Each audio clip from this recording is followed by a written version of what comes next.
Imagine, the first part after introducing myself, he asked this question. I was like, oh my God. And then, do you like the rain? So I Okay, thought, now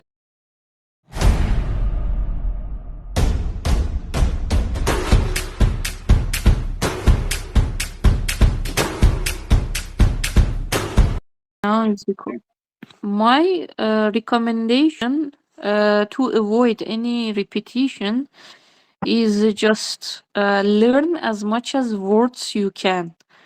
And on daily basis, you just try to find a partner for yourself or write down the IELTS questions in a piece of paper and then talk to yourself.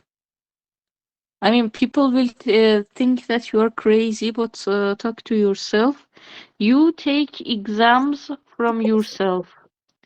Just put the like clock there and take 2 minutes for 1 minute. Just examine yourself, practice more and more, because practice makes perfect. Just words you can, and try in the session to do brainstorming. Because Celine is here. Hello, guys. The only thing that you can avoid repetition is this. Know the synonyms. You should know that. The best book for synonym was that Oxford Word Skills. this channel helped me a lot. And I think CPD, this is Australian. But the accent was not bad. This channel, which always supports me to, like I'm doing a free ad, but it's okay. This channel really, really helped me a lot. They have also paid preparation, but they have a lot of fruitful, useful videos, which can help really, especially in reading, writing. Here you can find speaking interviews where you can at least know how. Have you ever faced like weird questions in IELTS? For example, me once they asked me, "Do people in your country like coffee and tea?" Imagine. Yes, imagine. The first part after introducing myself, he asked this question. I was like, oh my God. And then, do you like the rain? Yeah, what do you do when it's raining? Oh my goodness. Then I started lying, lying, lying, lying. Yes. Oh my Sometimes God. the question is really weird about space, black holes. Celine, välkommen. Tack så mycket. Thank you. Varsågod. Ah, You how told is me come, and I think okay, yeah, I'm joining Yes, this yeah. time tack så mycket. because I think maybe my English also needs for develop.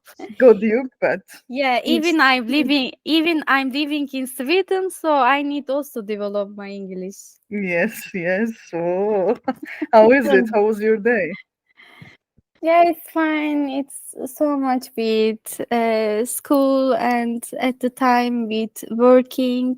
So it's a bit hard, but it's going rolling up. Okay.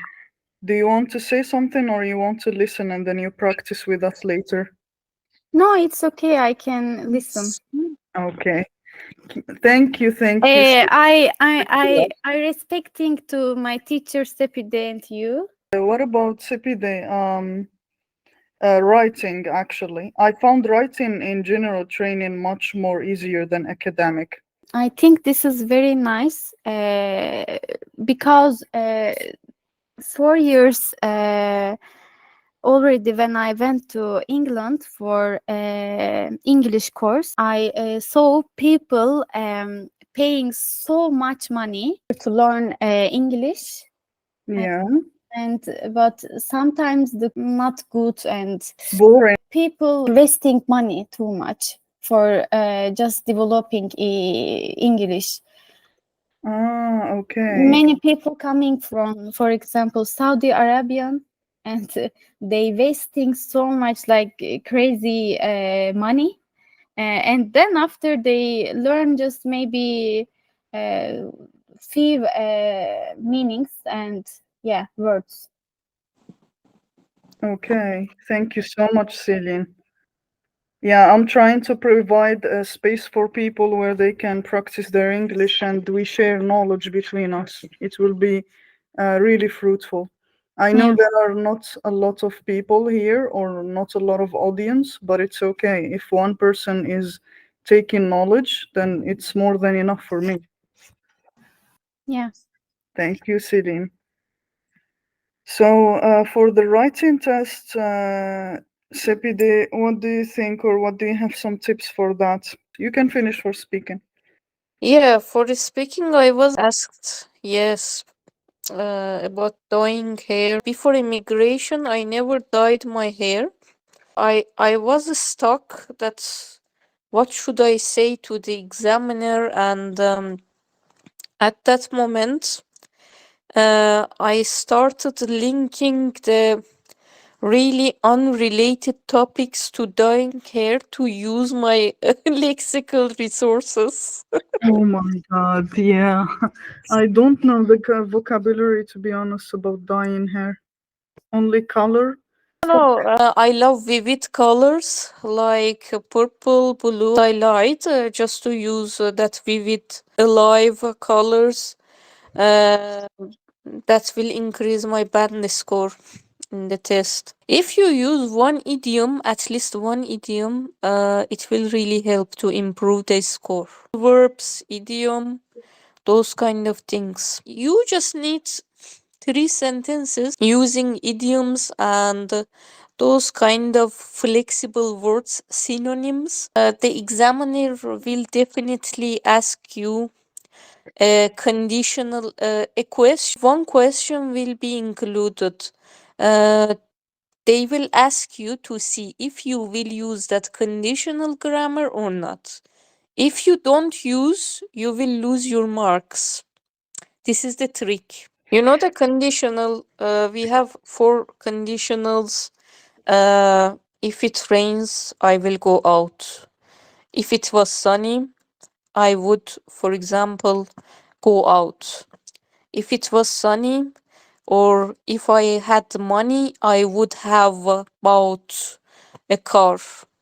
These are conditionals, so it is really necessary to use conditional. You need to recognize the question. So they will ask you, for example, what would you do if you had this amount of money? This means that they are expecting you a conditional sentence. At that moment, you need to talk properly and not make mistakes in grammar.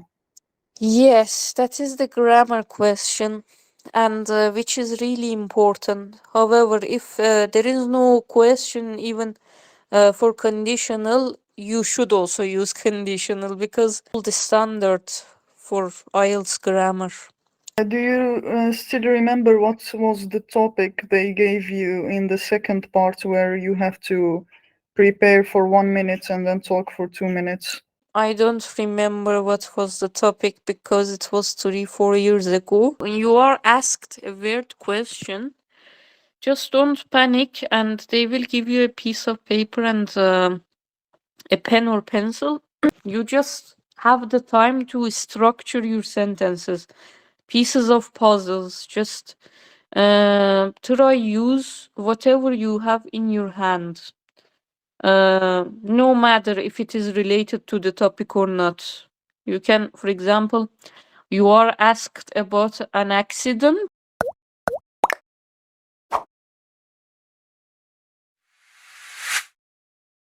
You just have the time to structure your sentences, pieces of puzzles. Just try use whatever you have in your hand, no matter if it is related to the topic or not. You can, for example, you are asked about an accident, but you can start from the before accident or after accident. You shouldn't just focus on just accidents.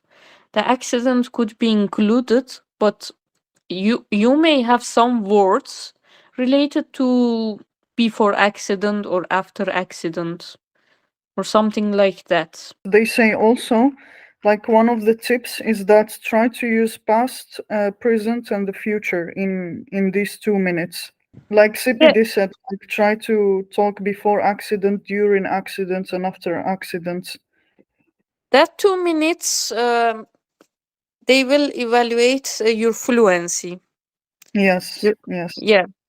So that is really important to be fluent than very precise. Tell lies, be comfortable, but be very fluent. Actually, if you take a look at some resources, online resources about those graphs, you will find a lot of synonyms regarding graphs and examples. There are a lot, especially Cambridge IELTS tests. There are 14, or I don't know if it is updated. There are maybe 17 books, test books, which is for Cambridge IELTS test. Yes, exactly. 18 books. These are the collection of. You can find it free, the PDFs. Yeah, yeah, these are the free. They are really important. And the reading, or can you add something in the writing, CPD? The second part, Is easy. Just take a look at the examples. It is about a condition. They will ask you your opinion. yes, Recently, for example, the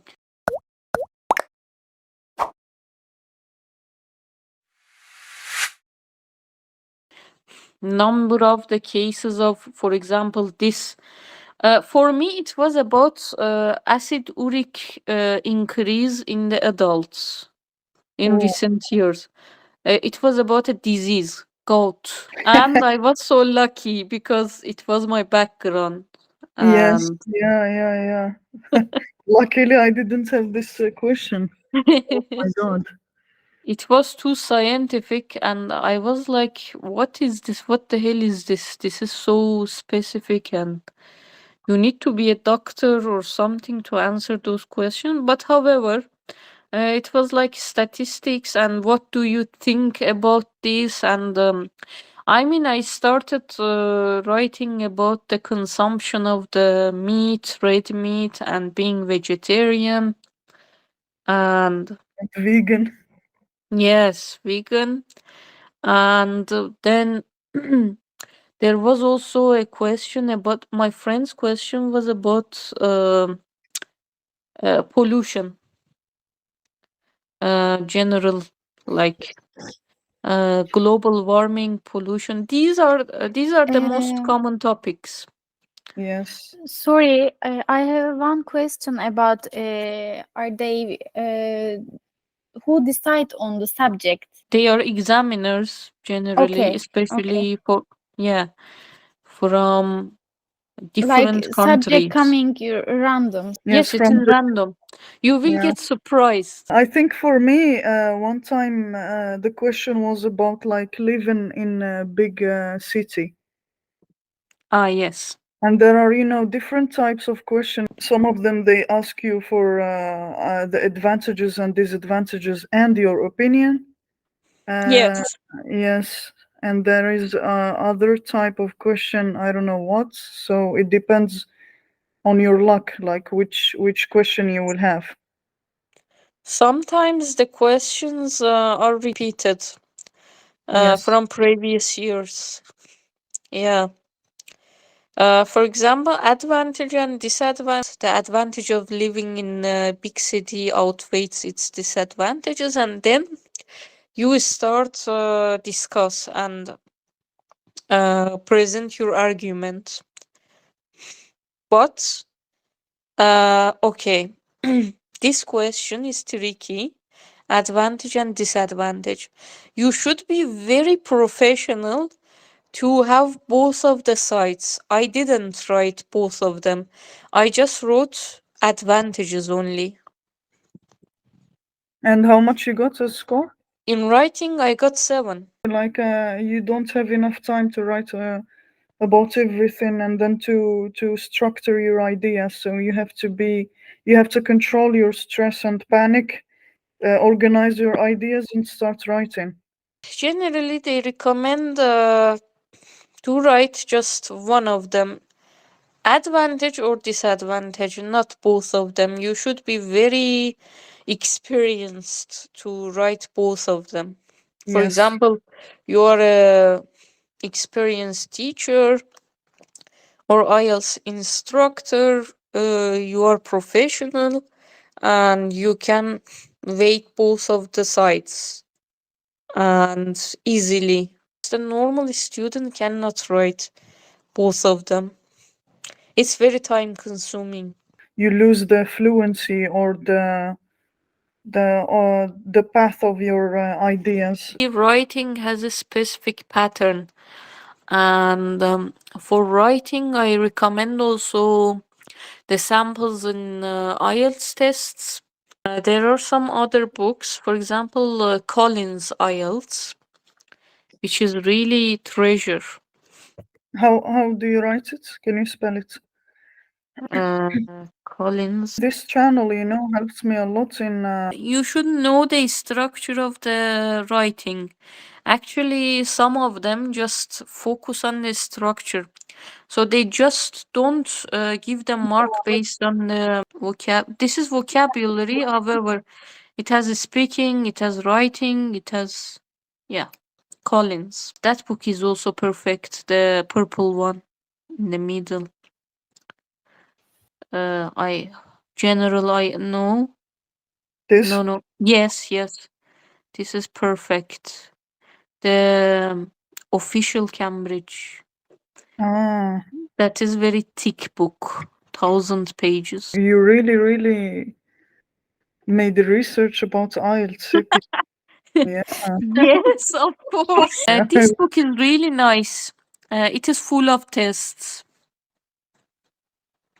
General Cambridge. Collins is perfect, and I mean, you will be master after finishing these books. Okay. Oh my God. Wow. You deserve more than 7 CPD. It was really difficult. IELTS is, I mean, generally exams are difficult. Yeah, get prepared because that day you will have a headache. So just take paracetamol with you because you will focus in a way that you didn't used to it. Yes. You're gonna take double paracetamol. You have to focus and then you have 3 sections after each other without a break. So you have really to keep on to keep on your strength and Yeah. just push yourself until the end. Speaking the other part, but one time I made a mistake and I choose to pass it the same day. You cannot imagine the hassle. Oh, yes. It was after passing the 3 sections, and after half an hour I went to speaking. And after half an hour I went to speaking. I made a mistake, but it's okay. I survived. Yeah, we can also make sessions like this, review IELTS examples together. They want to practice. Oh, yeah, that's really nice. Yeah, people, if I find people are interested, I will plan and prepare for a session where we can review the exam. Also, I wanted to talk now about the hardest part to the last. Yes, at the Oh, end we will review the parts and we will complete our opinion regarding IELTS. what about the reading, CPD? Ah, yes, reading is, for example, I had to also say that the speaking. Let me just talk about this speaking. In speaking, I understood my inability to distinguish the word that two people are talking. For example, If you and your friend are talking together, I cannot distinguish your sentences. This is my inability. I discovered it in IELTS. There is a part that two people are talking to each other. Listening, sorry. Okay. Yeah, it's okay. Continue. So, in that listening, I discovered that I am unable to distinguish the sentences that two people are talking. So, it was interesting to me. For For me, example, actually, for me, the tip, sorry for interrupting, just to tell a comment about yeah, what you said before you go to another thing. okay. For this conversation between two people, the more you listen, the more you will be able to distinguish. I think podcasts and also practicing listening every day was helpful for me because when for the exam, they will give you materials to prepare, and listening was helpful for me to prepare for it Ah, because the materials they provide, I used them for listening and I was doing it every day and it was helpful. And maybe also podcasts, they were helpful. I mean, podcasts in English. But you can continue now. no, I'm talking about any language. For example, Ah, even in my native language, I was not able to distinguish the words two people are talking to each other as a third person. Then also in IELTS, I found out this problem.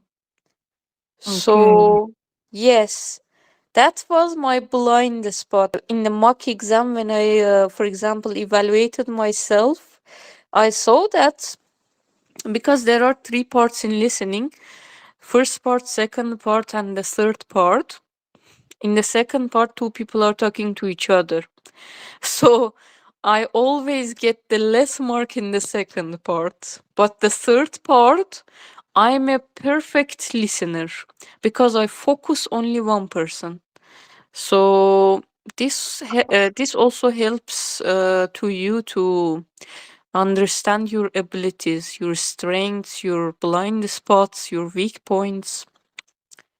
Yeah. So then you should maybe just focus on the your strengths, not just focus on your inabilities, because it will be a waste of time. I will waste time if I, because it is inability. In every language I have this problem. Why should I focus on this? I will just focus on my strengths. So I focused on the first and the last parts. Okay. I can Yeah. understand you because I have same problem with like I have astigmatism. I don't know, CPD, if you know it. It's Yeah. like okay, good. So astigmatism is problem like with the eyesight or eyes seeing or like with the seeing sense. So when I read, it's catastrophic for me. Like I need the space between the lines, etc. Otherwise, for me, the words are mixed with each other, and it's hard to distinguish between them if I don't use my finger or a pencil. Ah, yes. Well, yeah, Yes. so I can understand your You problem should in the. also, yes, you should also know yourself very well. Let's move to the reading part. One of the traditional things about reading part is scan and skim, which is Yes, really helpful. Yeah. You don't need to write the whole text, you need to just find keywords. The yeah, keywords are important words. My technique, personal technique, was I started from the questions and it really helped. that's the trick Yeah. I want to give to people is that they read the questions before they read the text. Otherwise, you're gonna waste time. You need to just focus on the questions and find the keywords based on the questions. Some of them just don't understand the keywords and they just read the whole text. Some people tell that, okay, in reading, the text is three parts: starting point, middle paragraph, and the last closing paragraph. Just focus on the closing paragraph. Maybe there are a lot of questions from that part. So, depends on the practice. Generally, reading is the practice. not just technique. It is my opinion. I read the questions before reading the text. Otherwise, I will waste my time. And you don't have actually enough time because you saw like you have like a book. Analytical. So yeah, I think I will stop recording because Yes, okay. yeah. For the next time, we should more focus on the introducing book